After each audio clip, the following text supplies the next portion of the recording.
গ্রামের পর গ্রাম খালি হয়ে যাচ্ছে, বাংলাদেশিরা রাজ্য ছেড়ে পালিয়ে যাচ্ছে, আর দিদি তাকে বাঁচানোর জন্য নতুন নতুন মিছিল, নতুন নতুন ধরনের প্রকল্প বের করাচ্ছে। বিজেপিরা খেলছে জাতীয়তা কার্ড আর ইলেকশন কমিটি করছে স্যার, জানি না অবশেষে কী হবে। পশ্চিমবঙ্গে নির্বাচন আসছে, আর এই নির্বাচনে অনেক ধরনের প্রোপাগান্ডা ভিডিও বেরাবে। আগে থেকেই জানিয়ে রাখছি, কোনো ধরনের প্রোপাগান্ডা ভিডিও দেখার আগে আপাতত বা অন্তত একটু যুক্তি দিয়ে পরীক্ষা করে দেখবেন। আপনি যদি মনে করেন কিছুদিন আগে আমেরিকাতেই ডোনাল্ড ট্রাম্প যে নির্বাচনটা জিতেছে সেটা পুরোপুরি সোশ্যাল মিডিয়ার উপরে, এই কথাটা অবশ্যই মনে রাখবেন যে আপনার ছেলের দায়িত্ব আপনার বাবার ছিল, আপনার না। আপনার নাতির দায়িত্ব আপনাকে নিতে হবে।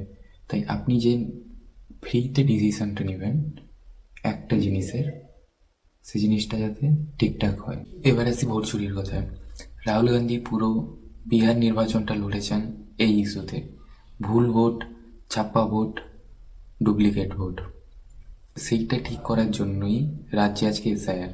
কিন্তু রাহুল গান্ধী সহ পুরা এনডিএ এসআইআরের বিরুদ্ধে। এখন বলি এসআইআরটা কি। এসআইআরটা হচ্ছে এক ধরনের নিরীক্ষণ, যার মাধ্যমে ইললিগেল ইমিগ্রেন্টসকে বের করানো হয়।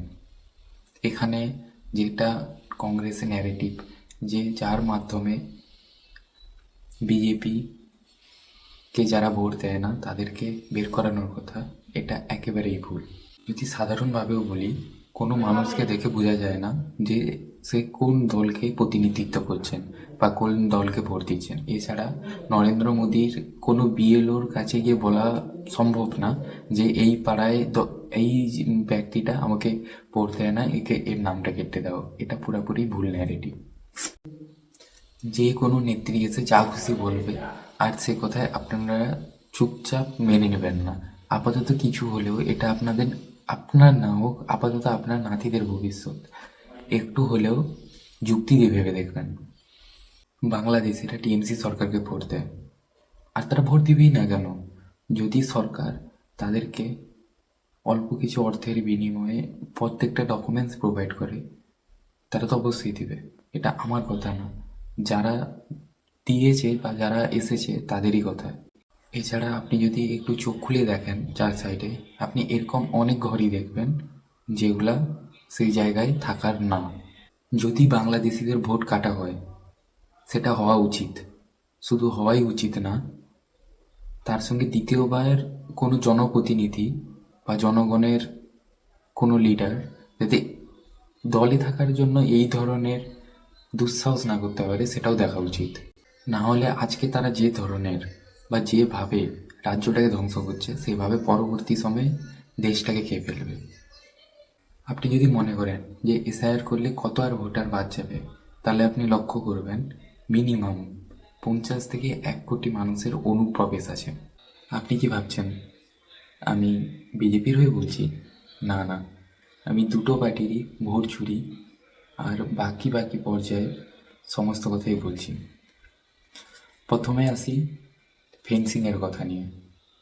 ফেন্সিংয়ের কথা প্রথম উঠলেই রাজ্য সরকার জানাচ্ছে যে কেন্দ্র ফেন্সিং করছে না, আর কেন্দ্র সরকার বলছে রাজ্য তাকে জায়গা দিচ্ছে না।